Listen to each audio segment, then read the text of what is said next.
સંઘ પ્રદેશ દમણમાં નાની દમણ વિસ્તારમાં આવેલા ખારીવાડના મુખ્ય રસ્તા ઉપર આવેલ તનિષ્કા જ્વેલર્સ નામની દુકાનમાં ધાડ પાડવો ત્રાટક્યા।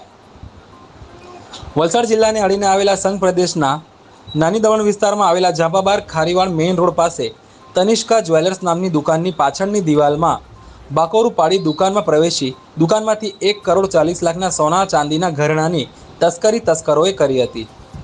મંગળવારે સવારે દુકાનમાં આવેલા વેપારીએ દુકાનનું તાળું ખોલતા દુકાનમાં ડિસ્પ્લેમાં મૂકેલા સોના ચાંદીના ઘરેણા જોવા મળ્યા ન હતા। વેપારીએ તાત્કાલિક દુકાનમાં વધુ ચેક કરતા દુકાનની પાછળ બાકોરું જોવા મળ્યું હતું। ઘટના અંગે નાની દમણ પોલીસને ઘટનાની જાણ કરતા દમણ પોલીસે વેપારીની ફરિયાદ નોંધી દુકાનના સીસીટીવી ફૂટેજ મેળવી આગળની તપાસ હાથ ધરી છે। મંગળવારની મોડી રાત્રે 2 વાગ્યા પછીના કોઈ અરસામાં ભારે વરસતા વરસાદ વચ્ચે અજાણ્યા 3 થી 4 જેટલા ધાડ પડવો દુકાનની પાછળ તરફની દુકાનમાં બાકોરું પાડી અંદર પ્રવેશ્યા હતા અને ગણતરીની મિનિટોમાં જ દુકાનના શોકેસમાં મૂકેલા સોનાના દાગીનાની ચોરી કરી ત્યાંથી ફરાર થઈ ગયા હતા। ઘટનાની જાણ સવારે દુકાનદાર દુકાને પહોંચ્યા બાદ દુકાન ખોલી અંદર પ્રવેશતા દુકાન ખાલીખમ જોવા મળી હતી।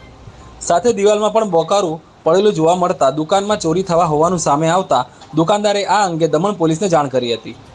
બનાવની જાણ થતાં જ નાની દમણ પોલીસ મથકના ઇન્ચાર્જ પીએસઆઈ વિશાલ પટેલ સહિત પોલીસ ટીમ જગ્યા સ્થળ પર પહોંચી હતી અને જરૂરી કાર્યવાહી કરી દુકાનદારની પૂછપરછ કરી મળી રહેલ જાણકારી મુજબ અજાણ્યા ચોર તસ્કરો દુકાનના શોકેસમાંથી આશરે 1,40,00,000ની આસપાસના દાગીના ચોરી કરી ગયા હોવાનું જાણવા મળ્યું હતું। જ્યારે દુકાનની અંદર બનાવેલા લોકરમાં રાખવામાં આવેલ દાગીના એક બંધ હોવાનું દુકાનદારે પોલીસને જણાવ્યું હતું। ત્યારે હાલ તો પોલીસે આ મામલે અજાણ્યા ચોર તસ્કરો સામે પોલીસ ચોપડે ચોરીનો ગુનો દાખલ કરી દુકાનના તથા આસપાસની દુકાન બહાર લગાવવામાં આવેલ સીસીટીવી કેમેરાના ફૂટેજને આધારે ભાગી છૂટેલા ચોરોને પકડવાનો ચક્રો ગતિમાન કર્યા છે।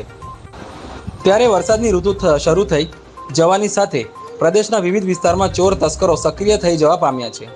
ત્યારે દમણ પોલીસે દિવસે અને ખાસ કરીને રાત્રિના થઈ રહેલા પેટ્રોલિંગ કાર્યમાં વધારે કરી તેઓ દુકાનદારો અને વેપારી ભાઈઓ દ્વારા માંગ કરવામાં આવી છે।